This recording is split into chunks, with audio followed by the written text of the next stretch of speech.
Alors, dans ce paragraphe, nous allons voir un exemple usuel de série. C'est ce qu'on appelle les séries géométriques. Donc, c'est un exemple bien connu où on sait tout calculer, les sommes partielles, étudier la convergence, et en cas de convergence, on sait calculer la somme de la série. Donc, c'est vraiment un exemple fondamental qui va énormément servir en probabilité. Donc, qu'est-ce qu'on appelle une série géométrique? C'est une série dont le terme général est de la forme z puissance n, où z est un nombre complexe. Donc la z puissance n, ça s'appelle une suite géométrique. Et la série géométrique, c'est quand c'est le terme général qui vaut z puissance n. Alors on connaît les sommes partielles. Donc on a vu que si on prend deux entiers n et p, n plus grand que p et z, un complexe différent de 1, la somme des z puissance k pour k allant de p à n, eh bien ça fait ceci. Et quand z est égal à 1, ça fait la somme des 1, donc le nombre de termes. Donc on connaît les sommes partielles. Alors nous, ce qui nous intéresse, c'est des sommes infinies. Donc, premier résultat, la série géométrique de raison z converge si et seulement si le module de z est strictement plus petit que 1. Alors ça, géométriquement, module de z égale 1, c'est le cercle trigonométrique. Donc il faut être à l'intérieur du cercle trigonométrique, on appelle ça un disque ouvert.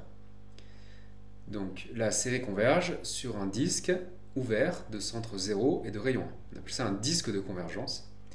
C'est une notion que vous allez généraliser en maths spé. Donc là, pour les séries géométriques, le disque est centré en 0 et a pour rayon 1, et c'est strict, donc c'est le disque ouvert. Alors, et donc après on a des formules. Donc quand ceci est vérifié, donc la somme des z puissance n de 0 à plus l'infini, c'est 1 sur 1 moins z, donc c'est vraiment une formule fondamentale en mathématiques. Et si jamais on commence seulement à z puissance p, eh bien ça fait z puissance p sur 1 moins z. Donc voyons voir la démonstration. Donc de gauche à droite, on suppose que la série converge et on veut montrer que le module de z est strictement plus petit que 1. On raisonne par contraposé, on suppose que le module de z est supérieur ou égal à 1 et on veut montrer que la série diverge. Donc on suppose le module supérieur ou égal à 1. Alors la suite module de z puissance n qui est aussi égal à module de z à la puissance n, par propriété du module, eh bien cette suite ne tend pas vers 0, puisqu'ici module de z c'est plus grand que 1. Donc elle tend soit vers 1 si c'est égal, soit vers plus l'infini si c'est strict. Donc on a vu qu'une suite tend vers 0 si et seulement si son module tend vers 0. Donc là le module ne tend pas vers 0, donc la suite z puissance n ne tend pas vers 0. Et donc la série diverge grossièrement. Maintenant, de droite à gauche, on suppose que module de z est strictement plus petit que 1. Donc on a vu que si on appelle Sn la somme partielle de rang n, eh bien elle est égale à 1 moins n puissance n plus 1 sur 1 moins z, puisque z est différent de 1 ici. Alors comme le module est strictement plus petit que 1, le module puissance n plus 1 tend vers 0, c'est une suite géométrique.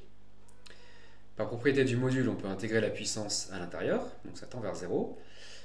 Et comme on a dit ci-dessus, si le module tend vers 0, c'est que la suite tend vers 0. Donc la suite complexe z puissance n plus 1 tend vers 0. Et donc ici, les sommes partielles convergent vers 1 sur 1 moins z. Donc par définition, la série converge, et sa somme c'est 1 sur 1 moins z. Donc on a démontré l'équivalence. Alors ensuite, si jamais on commence les sommes à p, eh bien, une façon de faire, c'est de mettre z puissance p en facteur. On se retrouve avec k-p ici, on change l'indice, pose k' égale k-p.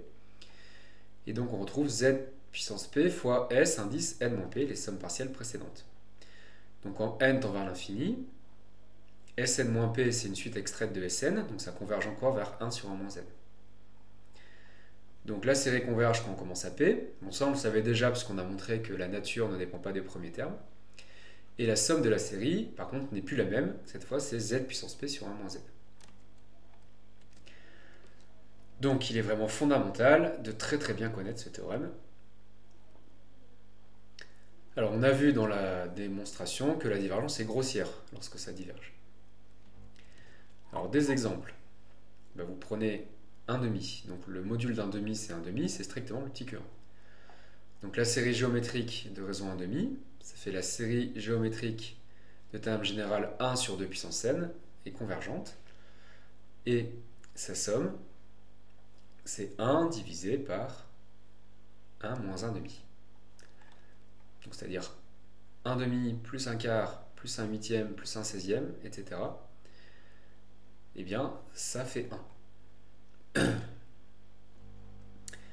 Donc là, ce qu'il faut voir, c'est que quand il y a le n qui est sous la fraction, eh bien par propriété des fractions, en fait, on peut le mettre comme une fraction à la puissance n, donc c'est une série géométrique, même si le n était sous le trait de fraction. C'est juste une petite manipulation sur les puissances de fraction. Alors un autre exemple, si je prends le module d'un dixième, ça fait un dixième, c'est strictement plus petit que 1.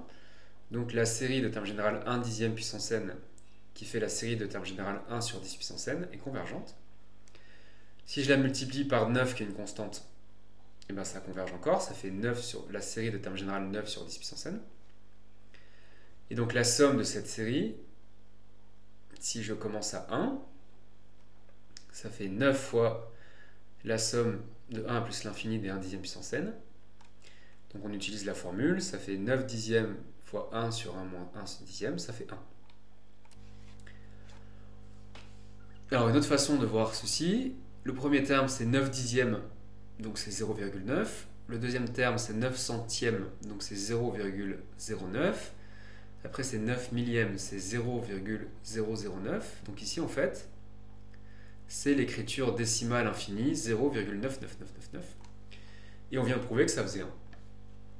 Donc il y a deux écritures en fait du réel 1, soit c'est 1,0000, soit c'est 0,9999. Donc ça, ce sera expliqué tout à la fin du chapitre, mais là on vient de le voir sur un petit exemple. Et ceci termine le paragraphe.